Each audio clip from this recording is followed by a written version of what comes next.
Hey, what's up there?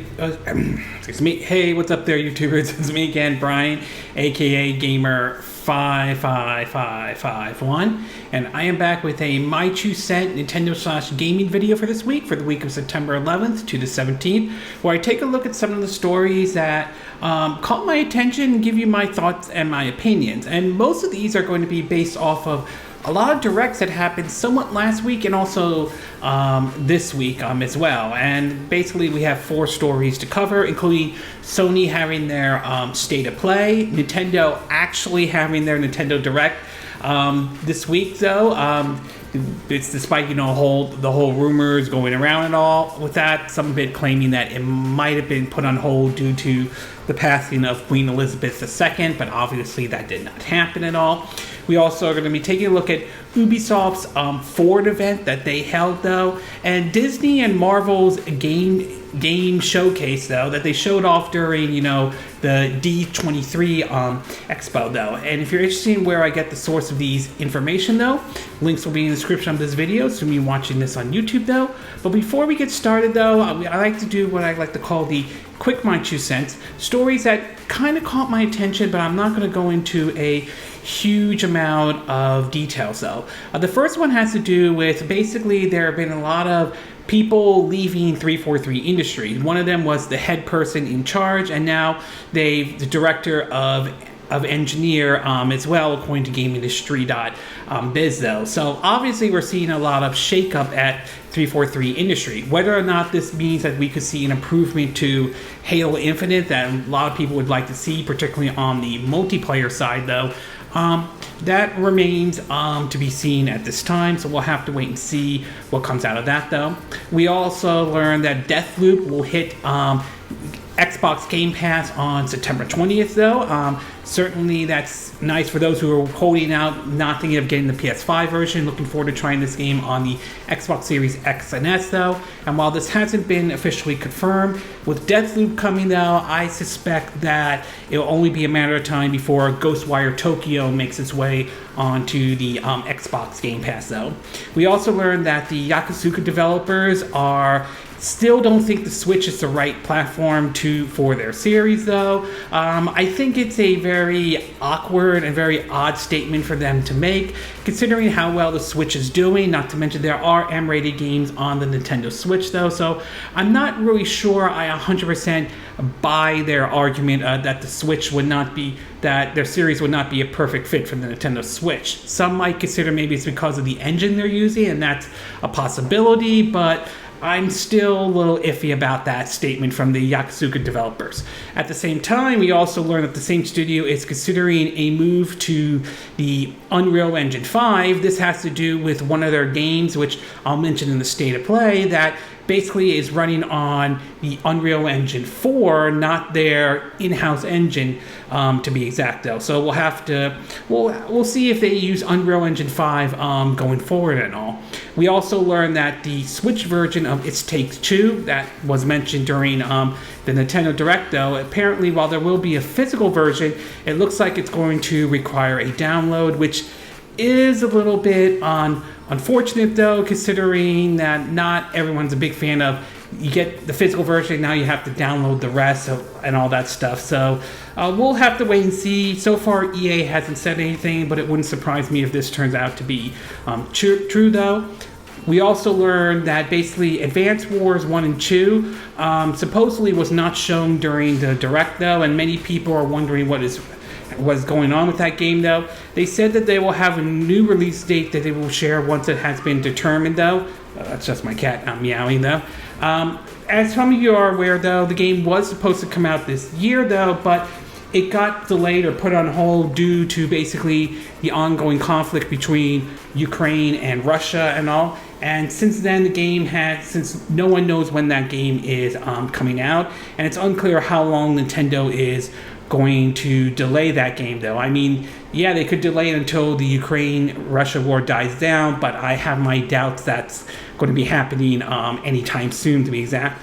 We also learned that the creators of the Ghost of Tsushima, though, basically made a comment that's interesting, that it gave birth to a lot of the styles you're seeing in like the Dragon Ish, the game from the Yakuza series, to even the Rise of the Ronin, the game announced during the State of Play and all. So maybe that's possibly true, maybe not though. I mean, Ghost of Tsushima it's still a very fun game. I would recommend it regardless if you have a PS4 or if you have a PS5 for that matter though. But it may or may have not paved the way. I don't know much about Rise of Ronin and see how much influence they drew from Ghost of Tsushima or not though. We also learned that supposedly Resident Evil 4, the remake, is now also coming to the PS4 as well. That's kind of interesting. But what's more interesting is that there's no announcement of an Xbox One version. So it's sort of odd it's coming to the PS4 and not the Xbox One, but it is coming to Xbox Series X and S as well. So basically Xbox owners will still get to play the Resident Evil 4 remake. It just won't be on the Xbox One. Whether you think that's good or bad, that's going to be up to your call on that one though. We also learned that Activision, the Activision Blizzard deal is set to face further investigation from in the UK and all in terms of the whole look into it. This is also in response to some of the stuff Jim Ryan has said in terms of how he feels about the whole deal and everything like that. And I just am not buying Jim Ryan's argument, though. There's this claim about, the PlayStation won't be able to survive or won't be in the position it is if it doesn't have Call of Duty in it. And yet, I look at Nintendo with the Nintendo Switch. They don't have a single Call of Duty game on their system, and yet they're doing pretty well. They're doing fine right now, though. Now, granted, I will admit I'm not against if Call of Duty were to come to the Nintendo Switch, whether it's the older Call of Duty titles or something designed for the Switch in mind. Obviously, once this deal goes through, which I believe it will, that's going to be Microsoft's call, though. But to me, though, I just think it's possible to succeed, your system to succeed without Call of Duty, though. So just look at the Nintendo Switch as a good example of that. We also learned that basically Paramount Halo Season 2 is officially underway. This is basically a continuation from, the first season from the Halo series that premiered on Paramount Plus, though. The first season certainly got a very mixed and controversial response. Some people didn't mind it, others had issues with it in general. I didn't hate it though. There were certainly some parts that I just feel wasn't really necessary, to be exact. So this one sort of, it certainly got a mixed response out, but I am kind of curious to see how Season 2 will play out though. And last but not least though, outside of the gaming stuff on D2, my cat attacking my foot though, we definitely saw some big announcements that were made during the D23 presentations, several Marvel and Star Wars stuff like Secret Invasion and all, to the next fourth he's attacking my leg. To the fourth Captain America movie, though, to a lot of Star Wars stuff like Andor, if I'm saying the name correctly, though. But the big one for me is the third season of The Mandalorian. I am a fan of The Mandalorian. I love that series, though. I enjoyed Season 1 and Season 2, though. I did enjoy his appearance in the Book of Boba Fett, even though I was a little iffy about how that played out, to be exact, though. But either way, I'm looking forward to Season 3 of Mandalorian. That's the big one for me, to be exact. Plus, we also got to see Harrison Ford there with the fifth Indiana Jones movie, and this could be the last one, which would be somewhat of a disappointment, but hey, I mean, it's getting to a point where, Harrison Ford's not going to play Indiana Jones forever. At some point, he is going to retire, and we're going to have to accept that and all. Okay, with the quick my 2 cent part now done, we'll get started with our first story, and this one has to do with Disney and Marvel. Now, last week though, Disney held their D23 presentation, and there were several different announcements, mostly TV shows and movie related and stuff heading towards Disney Plus, like the second season of Loki to the third season of Mandalorian, as I mentioned in the quick by 2 cent. But they also held basically what was known their Disney and Marvel Game Showcase, showcasing video games coming from the Marvel and Disney brand. Now, unfortunately, I didn't get a chance to watch it though. Again, a lot of things kind of came up though, and I had to save up to watching both the Nintendo Direct and basically, the Sony's state of play though. But we did get I did get the chance to read what was announced, and I would say while there were certainly some neat announcements though, it looks like the response to the Disney Marvel showcase isn't exactly great, to be exact. In terms of what they announced though, and this is from IGN, some of the stuff they announced was Amy Hennings and Skydance New Media. New game with Marvel is a Captain America and Black Panther story set in World War II. This one looks kind of interesting in a way, though. The idea of a Captain America and Black Panther set during that time, I think, could potentially work if it is done correctly and all that, though. Being the fact that it's run by folks who worked on the Uncharted series, I do think there is chances that this could be good, though. That said, it's too early to tell. We only had a teaser trailer, no gameplay or anything like that, so we'll have to wait and see about how this one will play out. And as we saw with Marvel's Avengers, though, just because you have a popular brand doesn't guarantee it automatic success, though. So whatever they're working on with this one, along with the Star Wars one, Amy Hennings and her Skydance New Media studio is going to have their work cut out, though. Again, I do have some confidence this could work, though. But again, I'm holding off final judgment until I see what the game actually looks like. Supposedly, we did get a new release date for Marvel's Midnight Sun. It is set to come out on October 31st. However, the Switch version doesn't have a date, and word has it may come out on a later date, though. I still hope it does come to the Nintendo Switch, though. I mean, they brought XCOM 2 over to the Nintendo Switch, and I still think there's a chance this could be good, to be exact, but a lot of people are a little bit concerned with the card system because of the issue of it being microtransactions and all that stuff. So we'll have to wait and see, though. I do have some hope with this one, considering it's from the same folks who work on the XCOM series, but we'll have to wait until we get our hands on that one. We also learned about a new Tron game. However, this one is going to be a new visual novel venture from Thomas Was Alone Bit Hell Games, though. So I mean, great that Tron is getting some attention. We know, I think, a third Tron movie is in development, to be exact, though, but maybe not the one, maybe not the type of Tron game some folks may have been hoping for, but at least Tron is getting some attention, which is certainly nice. I like the original Tron and Tron Legacy, though. We also learned about a new co-op Mickey Mouse and Friends game, Illusion Island, announced exclusively for the Nintendo Switch. Judging from what they showed, it kind of reminds me a little bit of the 2D Rayman Origins and Rayman Legends to a certain degree. I'm curious to see how this can be, if this can be played single player or co-op, or is it co-op only? So I'm kind of curious to see how this plays out, though. Obviously, this is aiming for a younger audience, and we won't know if the game will be like just, easy, or is it going to have the same kind of difficulty of games like, Rayman Origins and Legends, Donkey Kong Returns, and Tropical Freeze, or, New Super Mario Bros. Wii and New Super Mario Bros. U, where those 2D games were notorious for their difficulty. So I'm kind of curious to see how that one will play out and all. They also announced some mobile games like a Marvel's World Hero, an AR game from the same people who did Pokemon Go. So nothing that really interests me. Avatar, Frontier, Pandora, they showed off some quick gameplay about that, though. So, I mean, I don't have much hope for that one. I'm looking forward to the movie, but the game, I'm not sure. So, it's from Ubisoft, to be exact. So, well, I'll hold off, but I'll take a look. If they showed off more, I'll maybe change my mind over time. But right now, I'm just not sold on that one at this moment, though.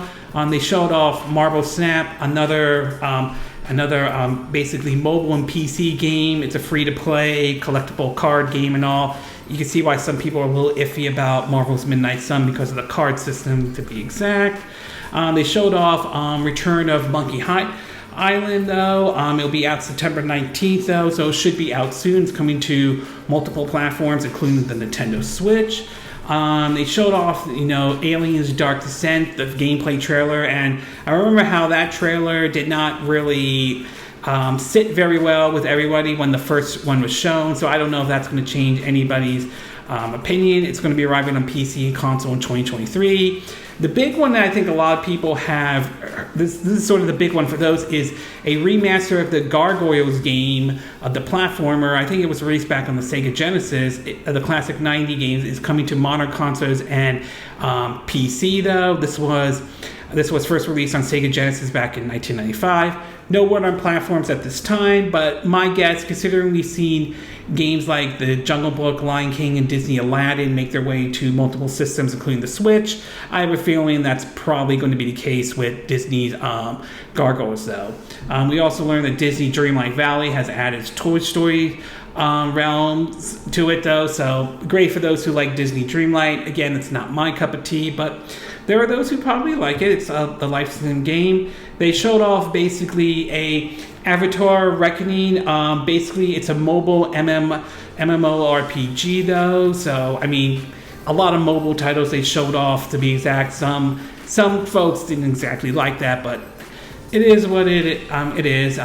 Lego Star Wars: The Skywalker Saga is getting a new Galactic Edition and new characters though. They showed off Disney Speeds. New racers from Monster Inc. This is from Disney Speedstorm, though. They showed off Mirrorverse Halloween season, which will bring spook and fun to another mobile game, though. It's a free-to-play action RPG, and they showed off another mobile-based RPG with Marvel's Strike Force. So the response to this showcase was kind of mixed for a lot of people, though. While I do think there were some pretty neat announcements, like that Black Panther and Captain America game, to basically Gargoyles being a remaster of the Gargoyles game, platform game from the Sega Genesis back in 1995.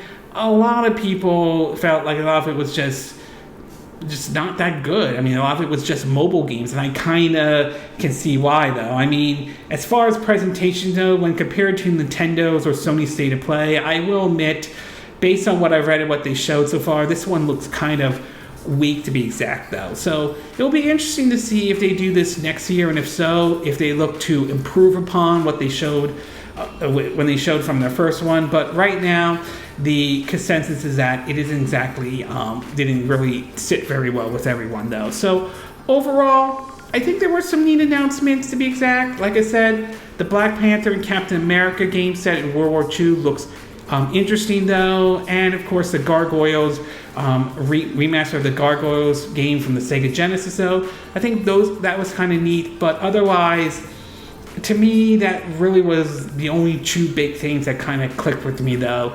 So yeah, not exactly great, but we'll see if that changes over time. Maybe next year and all, when the D23 happens next year. So maybe they'll improve upon it, maybe they won't. We'll have to wait and see. But right now, the response to their first game showcase was mixed at best, though. Okay, we're going to take a quick break. When we get back, we'll get to part 2. And this one has to do with Ubisoft's Forward event that happened. So we'll take a quick break, and we will be right back.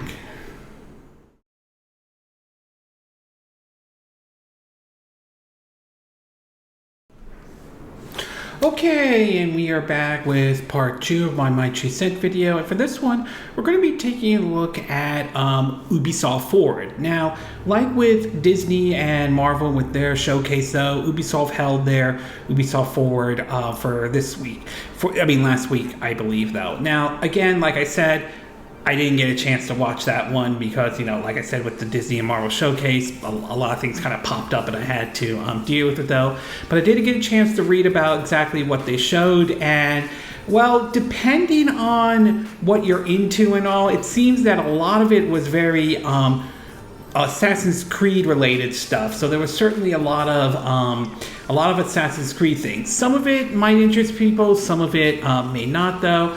And like with the Disney and Marvel showcase, apparently some of it was also mobile. Although it does seem not nearly as heavy as what Disney and Marvel did with their game showcase, though. But anyway, in terms of what they showed, and again, this is from IGN as well, they announced 2 Assassin's Creed games. This one is set in feudal Japan, though, and you play as the life of shinobi. That one looks kind of interesting, to be exact, though, and I'm kind of curious to see how that plays out. But then again, there's also the issue of Ubisoft fatigue and their open world approach, though. I'm curious to see if they try to overhaul their approach going forward, to be exact, though. But I definitely can see basically the potential in this, though. So we'll have to wait and see how this one plays out, to be exact, though. They also announced there will be a multiplayer that will return in some form, though.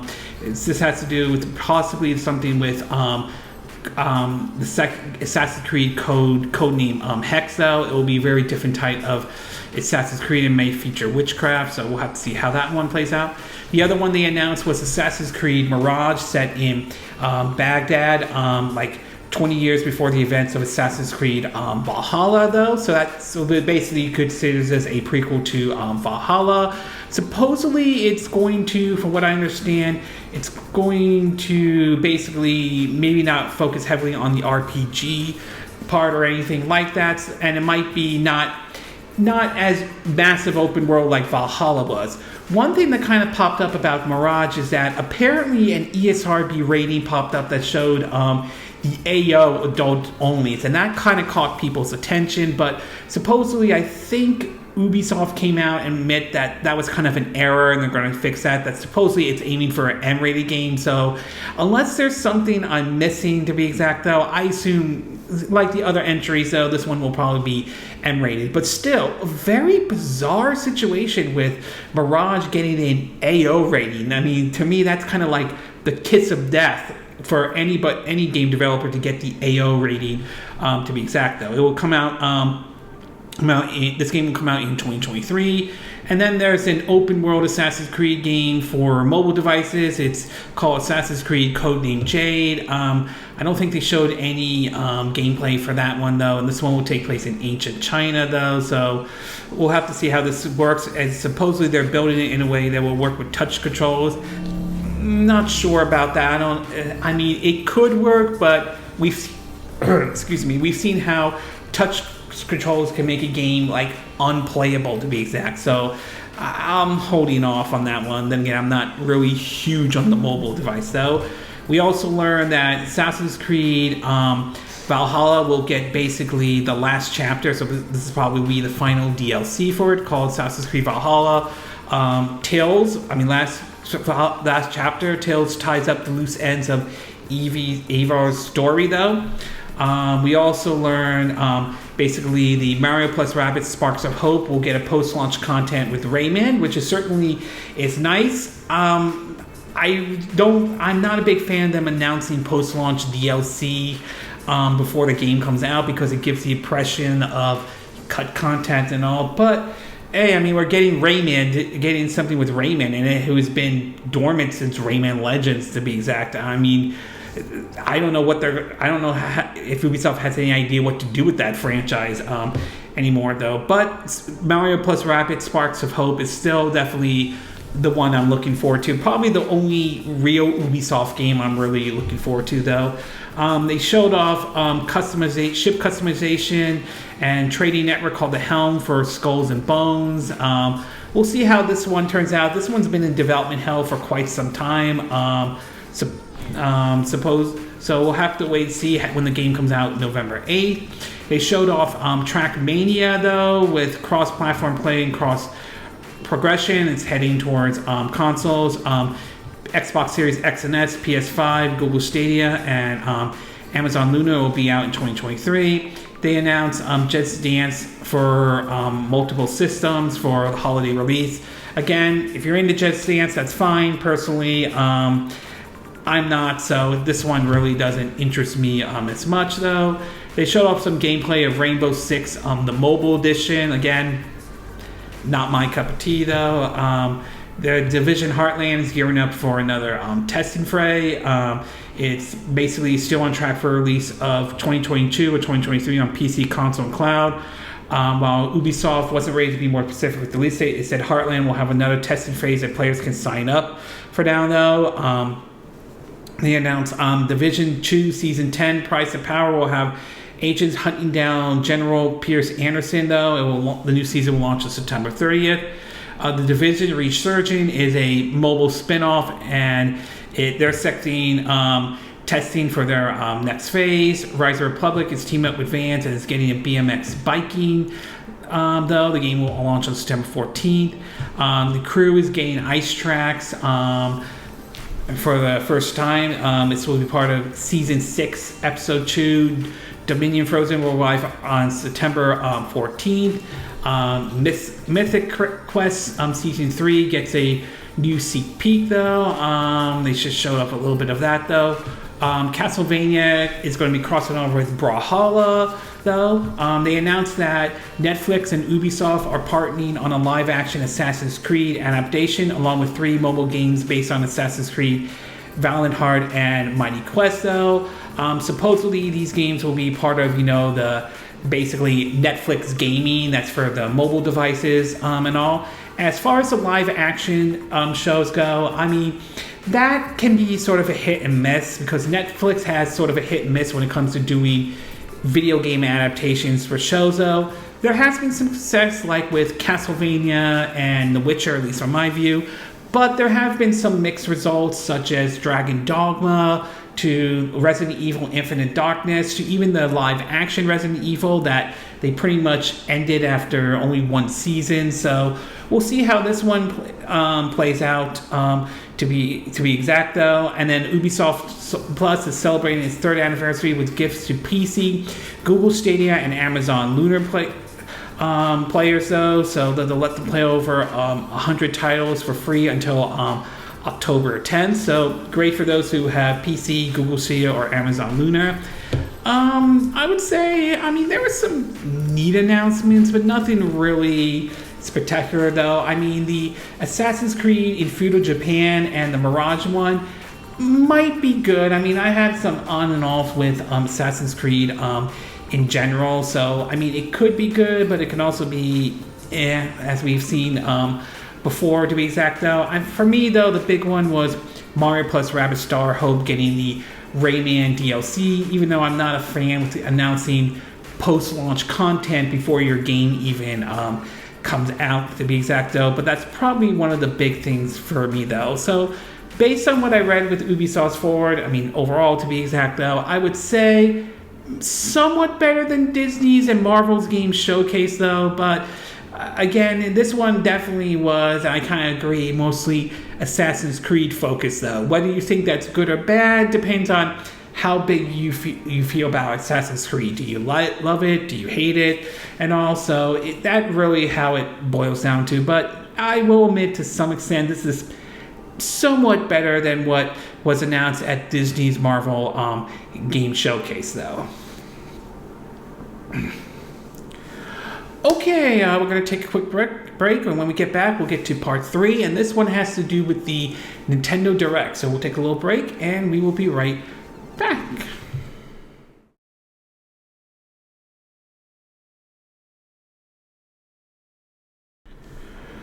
Okay, and we are back with our part 3 of my 2 cent video, and for this one, we're going to be talking about the Nintendo Direct. Now, this Direct has been rumored for quite a while, to be exact. There were many rumors pointing to how this was going to be a Zelda blowout Direct.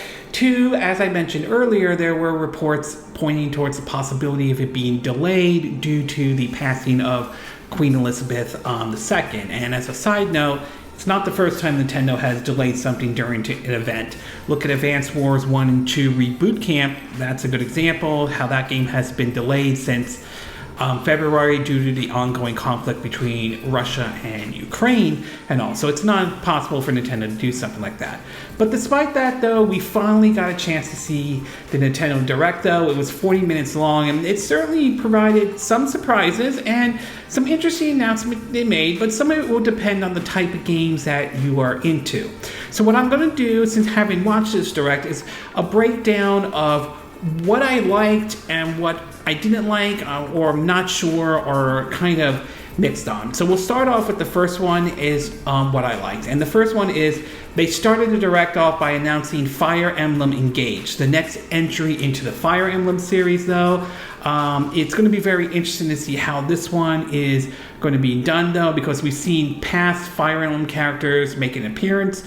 to be exact though. So I am kind of curious to how this one is going to be, if they shake up the formula or not. But what a great way to start off your Nintendo Direct, though, with a brand new Fire Emblem game. It's really nice to see that series now getting the recognition it deserves and all. The next one is the surprise announcement of Fatal Frame Mask of the Lunar Eclipse. This one kind of surprised me a little bit because this was a game that was released only in Japan on the Wii, and I think, from what I understand, there were some Nintendo and the developers had some issues with, had something to do with the controls, to be exact. So that was one of the arguments I've heard of how this game didn't make its way over to the West or anything like that. It's also worth pointing out that I believe Suda51 was involved in this game. So to hear this game being announced is certainly nice, though. We also know it's coming to PS4, PS5, and Xbox Series X and S. No word if it's going to be on Game Pass or not, so I'm not 100% sure. And from what I understand, it's going to be only the digital version at this time, but given the last Fatal Frame did see a physical release, I think in Asia, and it was also available to get on PlayAsia.com, though, I would say Fatal Frame Mask of the Lunar Eclipse is probably going to be I wouldn't be surprised if it's that kind of situation, to be exact. But either way, nice to see that it's not staying in Japan. We're finally going to see it be released worldwide, though. The next one is Tunic, which is certainly nice. I'm glad that they announced and brought that game over to the Nintendo Switch. I enjoyed it on the Xbox Series X and S via Game Pass, and it's definitely one I think people should take a look at, though. It is somewhat of a Souls-like game, but I do like how they kind of approach it in sort of, it's also a Zelda-like game in a certain degree, so it's worth taking a look at. The next one is Octopath Travelers 2. Definitely looking forward to this one. I definitely enjoyed the original Octopath Traveler when it came out in 2018, though. Right now, it's coming not only to the Nintendo Switch, but the PS4 and PS5. As of right now, it's not coming to the Xbox system, which is kind of interesting considering the fact the first one has made its way over to Xbox systems via Game Pass. So I just think it's an odd decision. I don't know if this is a case of Sony paying to not put it on the Xbox system, which if assuming that's true, I think that's incredibly stupid, to be exact, though. But either way, I'm looking forward to picking this up to the Nintendo Switch. I enjoyed the first one. I'm definitely looking forward to the second one. The next one is more stuff on Mario plus Rabbids Sparks of Hope, though. So, I mean, I'm looking forward to picking that game up, to be exact, and all. The next one is they announced a remastered version of Rune Factory 3. So it's going to probably go down the same route, very similar to what we saw with Rune Factory 4 Special Edition. But we also got an announcement of a new one in development. Obviously, Rune Factory 6, I presume, or maybe another spin-off or anything like that. The next one is, which also surprised me, is they announced Pikmin 4. So that one kind of caught some people's attention to hear them make that announcement, to be exact. I think maybe the Pikmin 3 game did very well and all on the Nintendo Switch. So it's certainly nice that a Pikmin 4 is happening. We haven't really seen any gameplay yet. We don't know if it will shake up the formula or anything like that, though. And while I would have been okay with the port of the first and second Pikmin game making their way to the Nintendo Switch, this is definitely a big certainly a good announcement indeed. So glad to hear that Pikmin 4 is in development. The next one is they showed off more of Bayonetta 3. This is definitely one I am keeping my eye on, though. It'll come out next month. I enjoyed the first and second Bayonetta game. I'm definitely looking forward to the third one. The next one they announced was Crisis Core Final Fantasy VII Reunion, though. This one I'm definitely going to keep an eye out, especially on the Nintendo Switch. And if what the gameplay footage, or at least some of it that they showed during the Direct, is the Switch version, though, that looks perfectly fine to me, though. It's definitely one I am going to play, though. I'm enjoying the Final Fantasy remake on my PS5 and all, so this one I probably will definitely take a look at. The next one they announced was basically Sifu, which is certainly interesting because this one was on the PlayStation 5. So to see this one make its way to the Nintendo Switch is kind of interesting, though. Obviously, there may have to be some compromise on it. Like, I think it probably will run at 30 frames per second, but still, it is very nice to see it make its way to the Nintendo Switch. The next one is Tales of Symphonia Remastered. That game this is originally released on the GameCube, so it's being remastered on the Nintendo Switch, which is certainly nice though. However, there is word pointing out that the game will run at 30 frames per second compared to the 60 frames per second that it was on the GameCube, which is somewhat disappointed though, but I'm still happy to see it be another Tales game coming to the Nintendo Switch. I don't mind them bringing some of the older Tales titles to the Nintendo Switch, but I wouldn't mind them developing one customly made for the Nintendo Switch, somewhat like what we saw with Monster Hunter Rise.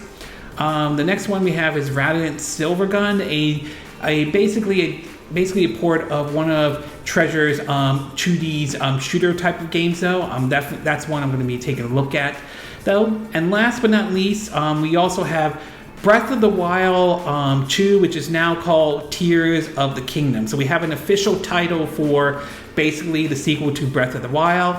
It's planned to be out on May 12th, 2023, barring any kind of unexpected delay though. I do have confidence in this one. We know Monolith Soft is helping out on this one. And given how well they handled Xenoblade Chronicles 3 though, I do have some hope with this title to be though. As far as what I didn't like and I'm not sure about, first one is SpongeBob SquarePants The Cosmic Shake though. Now, I did enjoy Battle for Bikini Bottom Rehydrated though. I thought that was a good game.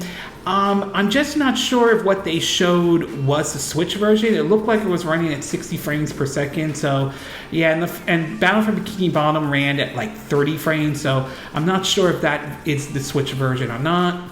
The next one they showed up was Thrime Final Battle Line. It's basically Final Fantasy with rhythm games. For what they showed, that looked like just like something that could be just put on a mobile device. So, it didn't really click with me though. The big one is basically, the next one is GoldenEye. Now, a lot of people were surprised by this though. At the time, I wasn't sure if it's going to be the N64 or the remastered version that Microsoft worked on, but it later got confirmed that it is going to be the N64 version. And if there's one silver lining, we're getting online play on the Switch version, not on the Xbox version, that's kind of surprising though. The next one is Pikmin Bloom. Again, mobile device, doesn't really click with me though. The next one is Resident Evil 2-3 Remake and 7-8 Village, which should have been a nice announcement, but it turns out to be the cloud version, which I'm not really sure. I don't have a lot of confidence in this one. I'd rather them just do like Resident Evil Revelations 3 and make that one custom made for the Nintendo Switch though. The next one, and this is two of them to be exact, is that there was no Metroid Prime Remake or no Wind Waker or Twilight Princess Switch port. I know a lot of people were hoping to see that, but obviously it did not happen, so it's a little bit unfortunate. Maybe there's an announcement at some point down the road, but yeah, it would have been nice if they had announced it. And last but not least, though, this thing to point out is that mostly everything that was shown in this Direct was either JRPGs or farm games, though, and that, depending on your point of view, either you like that or you don't. So to me, I wasn't bothered by it, but it depends on what you were into or not.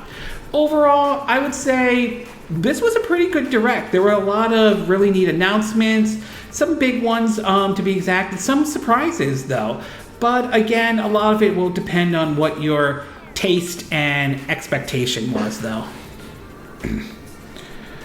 Okay, we're going to take a quick break. When we get back, we'll get to part 4, and this one has to do with my thoughts on Sony's state of play. So we'll take a quick break, and we will be right back.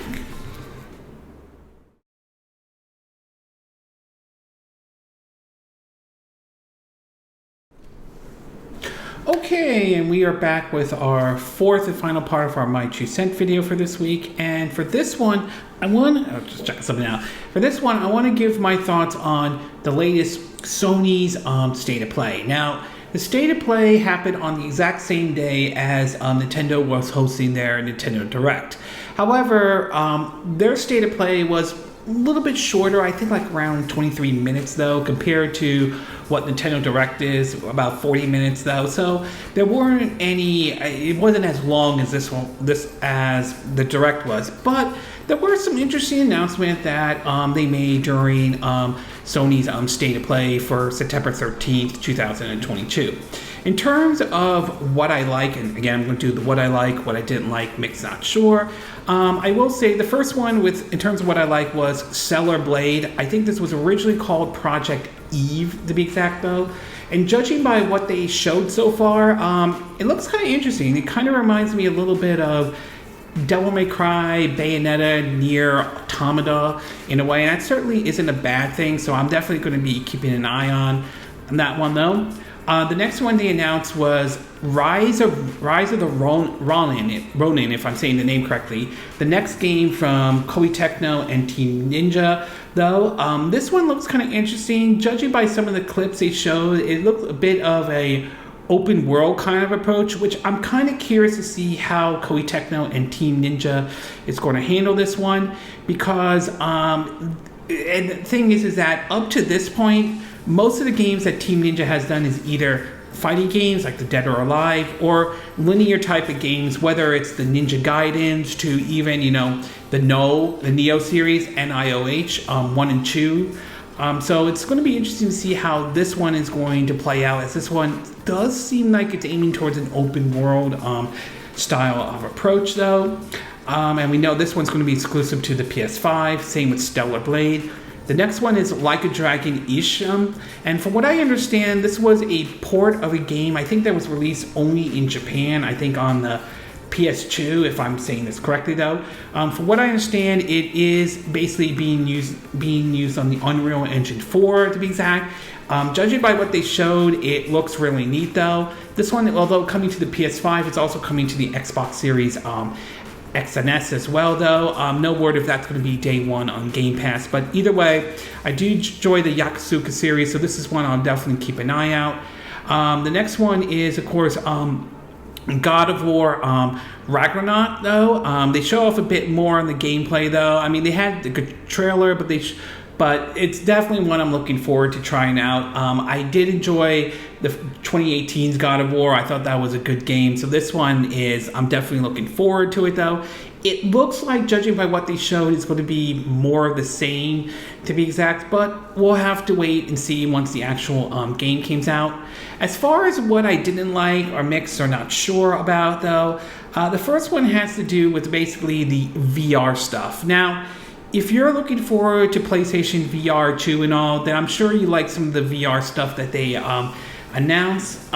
For me though, not really as much though. I mean, VR looks neat though, but it's never really clicked with me as much. So the VR stuff didn't really sit. I really wasn't into any of the big VR announcements that they made. The other thing is Hogwarts Legacy though, and while I'm sure there are folks who are looking forward to it though, the thing I'm not a fan of it's the way Sony's handling the exclusivity, as these are exclusive content you can't find anywhere else on another system. I'm not a big fan of that kind of approach when it comes to exclusivity though. I'm more of a fan of the approach that what Nintendo did with Bayonetta 2, where it's like, okay, we'll fully fund this game, in exchange you make it exclusive to our system. When it comes to those kind of exclusivities, I'm more of a fan of that approach, not this kind of approach that Sony is doing though. And last but not least though, outside of some of the games they mentioned like a Dragon-ish, if I'm saying the name correctly, Ronin, or even, though I'm not a fighting game fan, even Tekken 8, which I'm sure Tekken fans are looking forward to when that game comes out.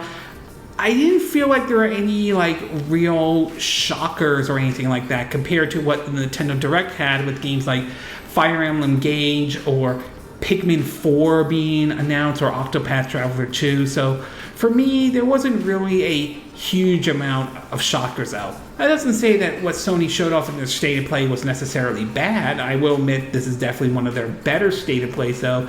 But no real shockers or anything like that though. I mean, yes, you could say Tekken 8 is a shocker, but then again, I'm not really big on fighting games. I know there are those who are out there, and I'm sure they're pretty happy that Tekken 8 has been announced, but just for me, I didn't feel like there were any major shockers for this State of Play compared to the Nintendo Direct.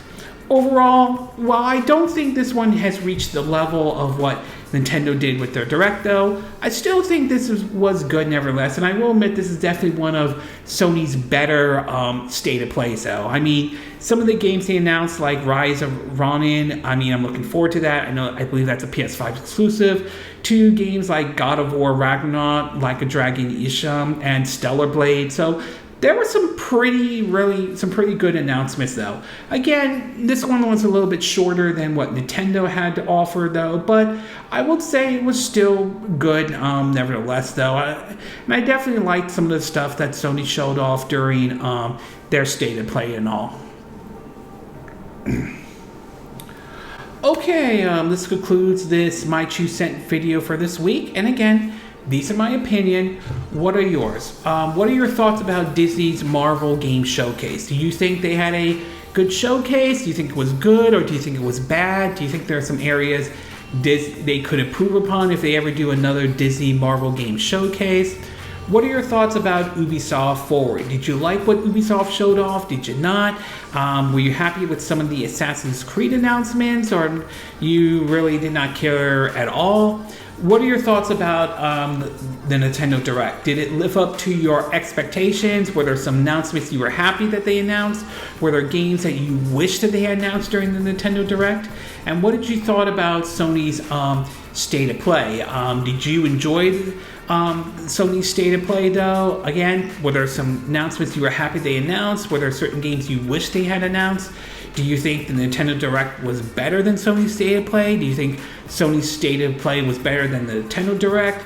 Do you think this state of play is an improvement over past ones or anything like that? Do you agree with what I said in this video? Do you disagree? Do you have a difference of opinion? As always, sound off on the comment section below. Let me know what you think. And if you do like this video, I hope you hit the like button. I would appreciate it.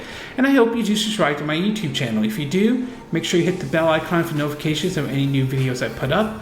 Also, feel free to share this video if you want to, and feel free to donate to my channel if you like. You can do it through PayPal me or Patreon. Links will be in the description of this video, assuming you're watching this on YouTube. And I will see you again next time when I do another video. Hopefully that'll be soon. Until then, from Southern California, I wish you all a good day then.